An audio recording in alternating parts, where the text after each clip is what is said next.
Hello, this is Tom Capshew, and you're listening to my Consciousness Rising YouTube channel. This is episode 19, where we will look at the last 3 steps of how to sing your heart song in the world and in your life. Episode 17, we looked at the first 2 steps out of the 7 steps of singing your heart song. We looked at living life and just having all kinds of different experiences and just kind of enjoying what life has to offer. The second step is discern, and that is where you look at what fit for you and what didn't fit for you. One of the ways I like to say it is what feeds you and what drains you. What feeds you are breadcrumbs along the path of learning what is your heart's song. What drains you are things that don't necessarily help you to sing your heart's song and, in fact, will detract you or lead you away from finding your heart's song. So step 1 is to live. Step 2 is to discern.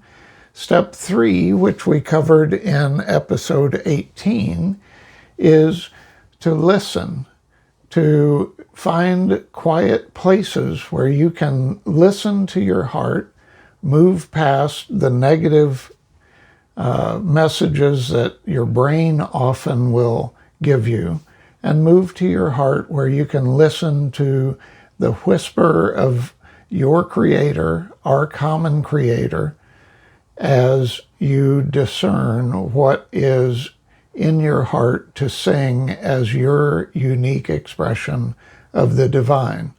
The 4th step is once you get quiet and listen to your heart, you will know deep down in your bones what is right for you. So the 4th step is to know.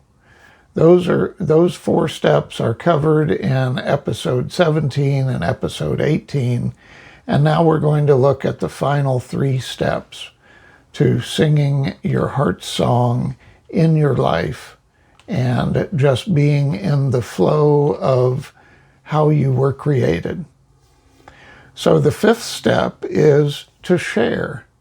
Once you know what is yours to do in the world, what is your unique purpose and gifts, then begin to share that with people that you trust, that know will be gentle with your heart.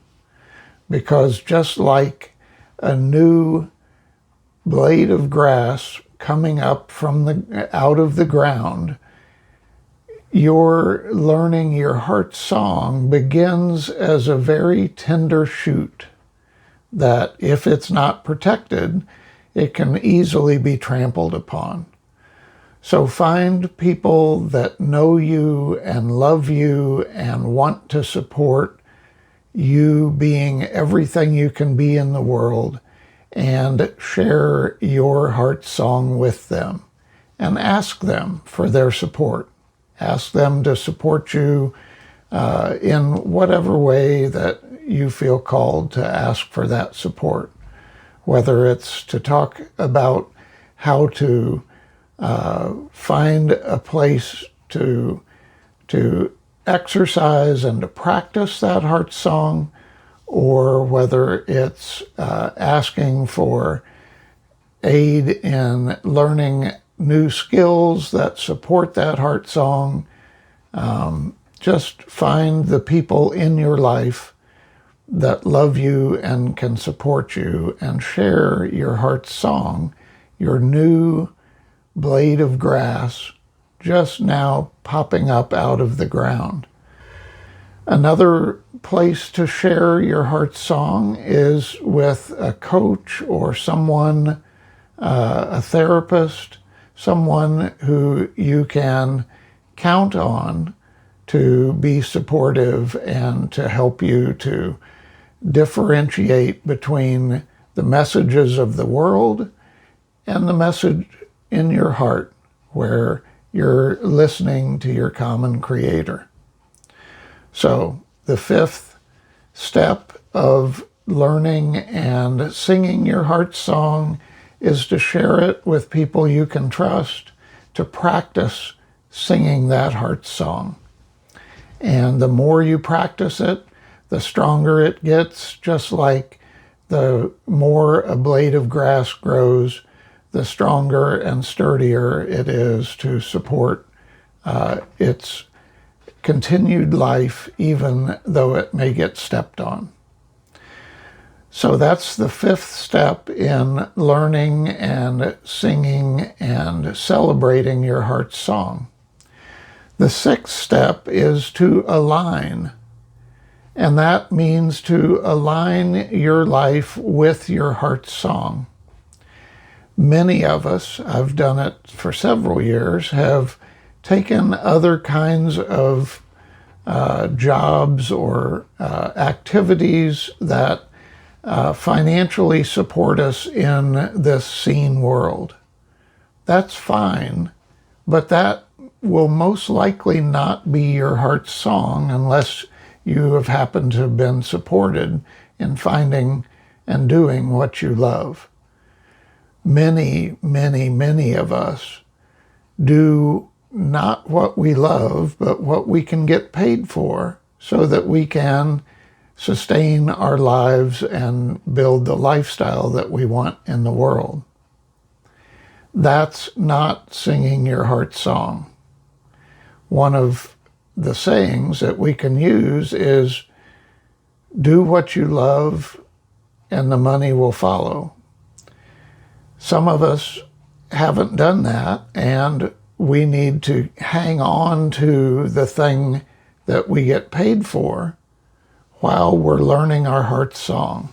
And that's where align comes in. Slowly but surely, begin to align what you do for a living with your heart's song. So it could start with volunteering, could start with giving your services away, you're singing your heart's song, and eventually you build up enough strength and power that you can actually start moving to a place where you get paid for your heart song. That's the ideal situation, where you are living your purpose that you were put here to live, and you're getting remuneration for it. And that comes over time. So that could be a 2-year plan, a 5-year plan, a 10-year plan.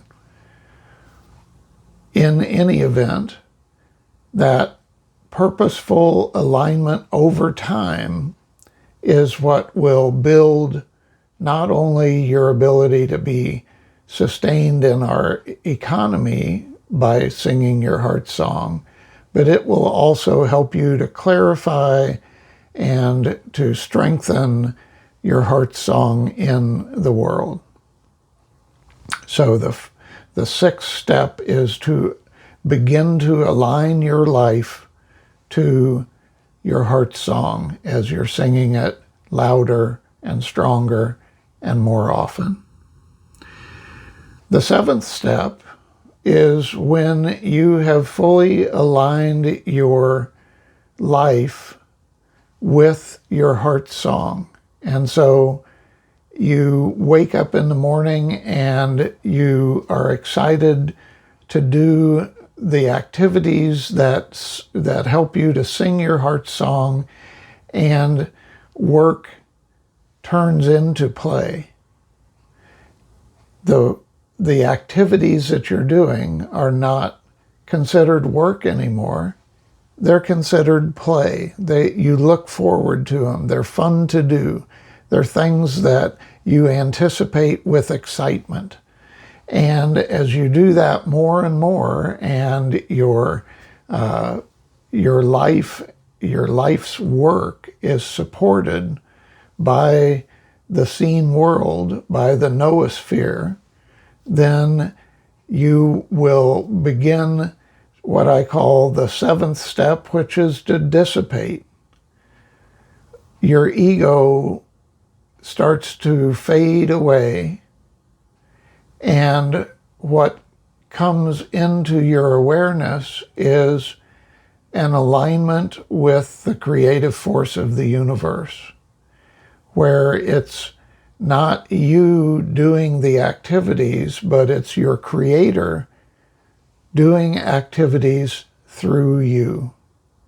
So your ego dissipates, you align with the creative force of the universe, and you become the heart and hands and feet and brain of your creator. You are inextricably interwoven with the creative force of the universe. So you're in the flow of the energy of love that created you. And once you get to that place, life becomes a joy. It doesn't mean that challenges go away. It means that challenges are met with joy and the ability to say, okay, here's an opportunity. Here's a gift. How do I turn this challenge into an opportunity or a gift to stay in contact and in the flow with my creator? And it becomes a wonderful life. You have lots of joy. There's everything that you're doing is related to the gift of life that your creator put within you. And that spreads out into the noosphere. It's the creative force of love being manifested through you out into the created world. And for me, that's the only thing we're doing here, is learning how to be the hands, the feet, the heart, the head of the creator. So that's the seventh step. That's when you are singing your heart song in more and more moments until that's all your life is singing your heart song.